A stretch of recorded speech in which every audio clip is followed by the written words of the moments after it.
मैं पहले ही वर्णन कर चुका हूं कि 7 अक्टूबर को कह दिया और 9 अक्टूबर को भयंकर ट्रेन एक्सीडेंट हुई और बीच में उस डब्बे में किसी का खरोच कर दिया। हम लोग सुनते आ रहे हैं बचपने से। होलिका को वरदान था ब्रह्मा का कि आग में नहीं जलेगी, लेकिन प्रहलाद को जलाने के लिए जब षड्यंत्र रचा गया तो होलिका जल गई, प्रहलाद का बाल बांका उस अग्नि कुंड में नहीं हो।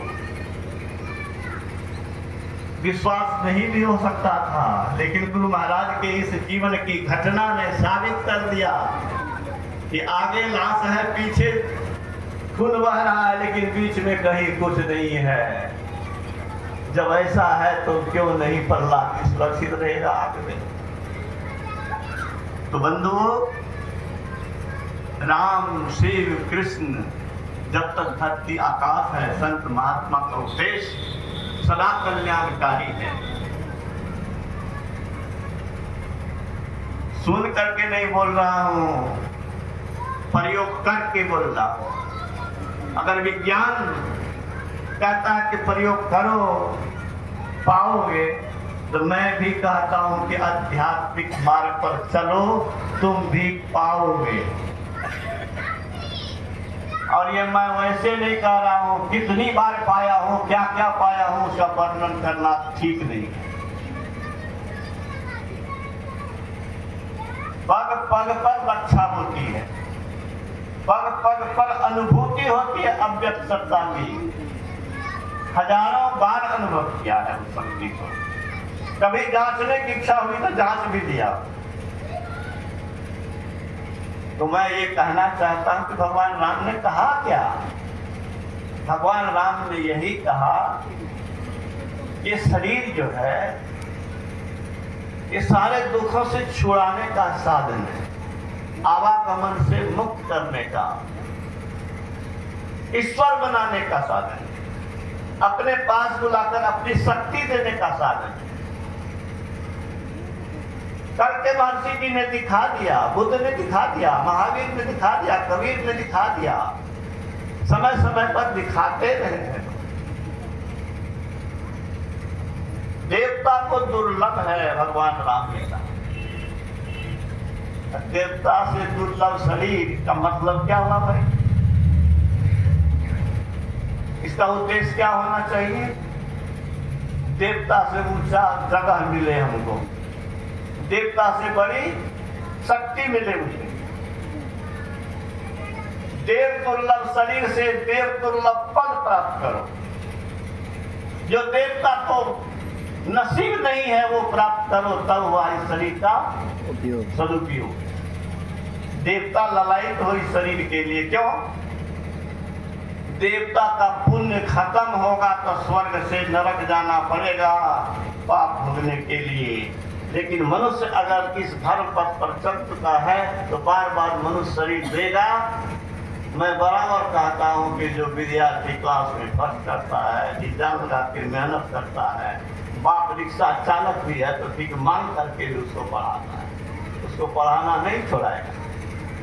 लेकिन लाखपति का भी बेटा है, करोड़पति का भी बेटा है, बार बार फेल करेगा, फिर अंधेरेगा तोरा से पढ़ेगा नहीं, छोड़िए नहीं, तोरा पर खर्चा गोबर में घी डालने से कोनो फायदा नहीं, डाले तो बेवकूफी।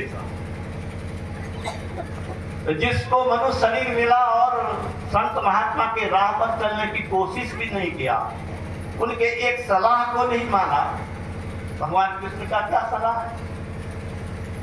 नेहा विक्रम नासु अस्ति प्रत्यवायन विद्यते स्वल्पम स्पर्श धर्मस्ताय तो महतो। आरंभ इसमें है अमित, यह विघ्न बाधा से परे, इस धर्म का तनिक पालन सर्व संकट को है। महाभय से बचाता है, नीचे की जोनी में नहीं जाने देगा। ये संस्कार उसको फिर मनुष्य शरीर लाएगा, स्वर्ग के विशाल सुख को भोगाएगा और फिर वह संस्कार उसको भक्ति के मार्ग में आगे बढ़ा करके किसी न किसी जन्म में पूर्ण करेगा। कहाँ लिखा है भाई? श्रीमद्भागवत गीता 6 अध्याय।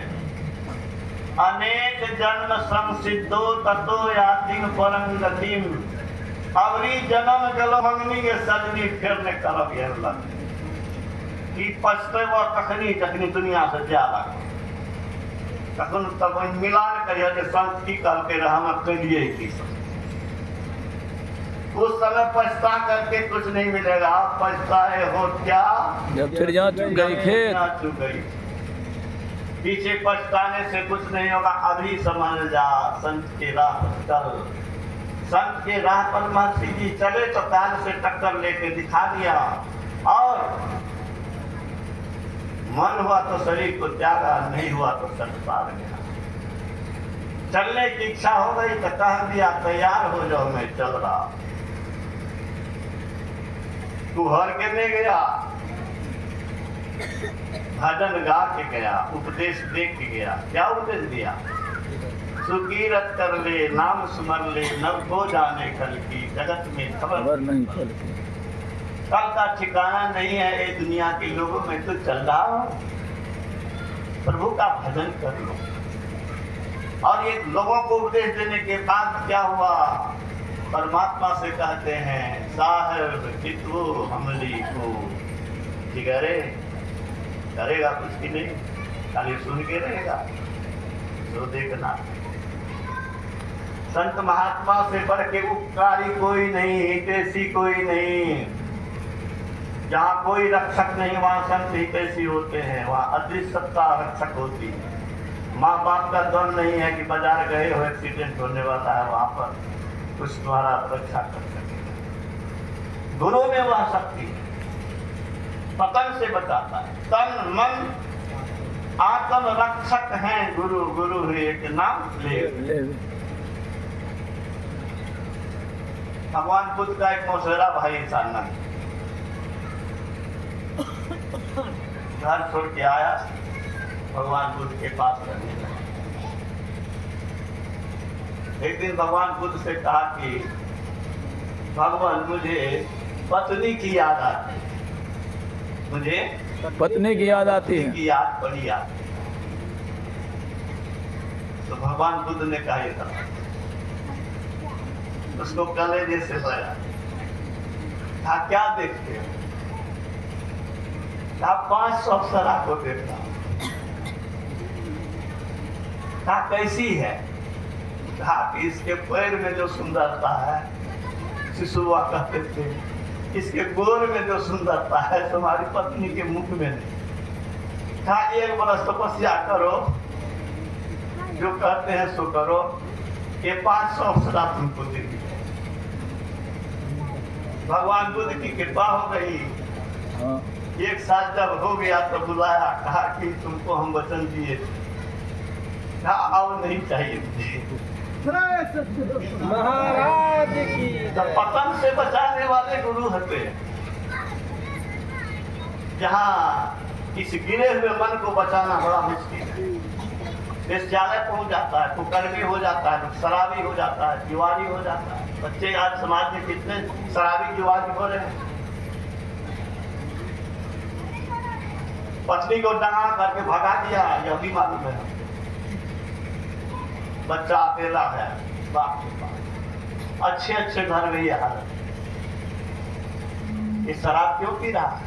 गलत रास्ते पर क्यों चल रहा है? अरे अच्छी बात नहीं सुनेगा, अच्छे लोगों का संग नहीं करेगा, अच्छी पुस्तक नहीं पढ़ेगा, अच्छा विचार कहाँ से? एक भजन गाइए तो बहुत